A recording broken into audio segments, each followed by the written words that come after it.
In a previous video, I did a review of these Rapido GP20 tank cars, and I found that they didn't perform very well.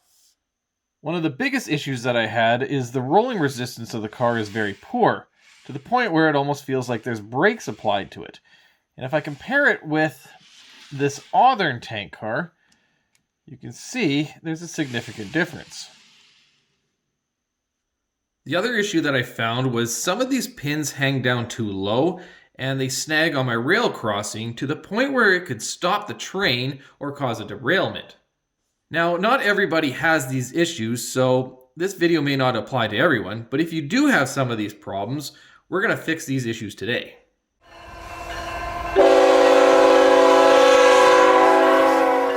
Fixing the pin height is very easy. On N scale, you can simply grab the pin,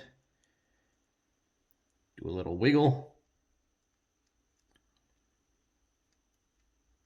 and that would raise the pin up just a smidge, and that's all we need. We'll do it on both sides.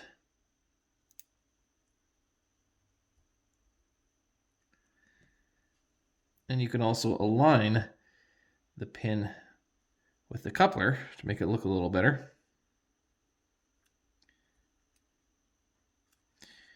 And that's just that easy. The other way to do it is you could bend the pin.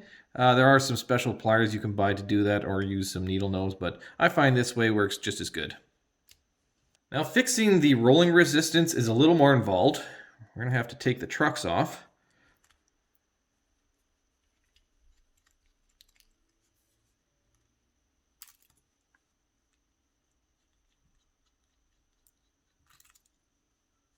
Don't lose those screws. Now what's happening is these little brake shoes, or whatever they are that's designed into the trucks, some of them are rubbing against the wheels and creating a resistance. And I'm not sure why Rapido built that into the design, because you can't even see them. So it seems like it's an unnecessary detail. Now there's a couple of different ways you can fix this. You can simply take your hobby knife and cut them out. Or you can flip it over and simply punch them out like that. And now there's no more drag. Now it's just a matter of reassembling them.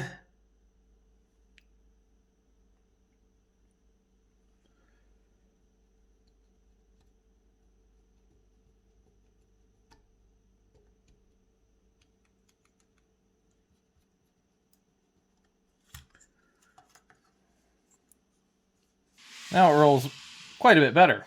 Still not as good as the Auburn, but it is better. And a comparison with one that hasn't been fixed.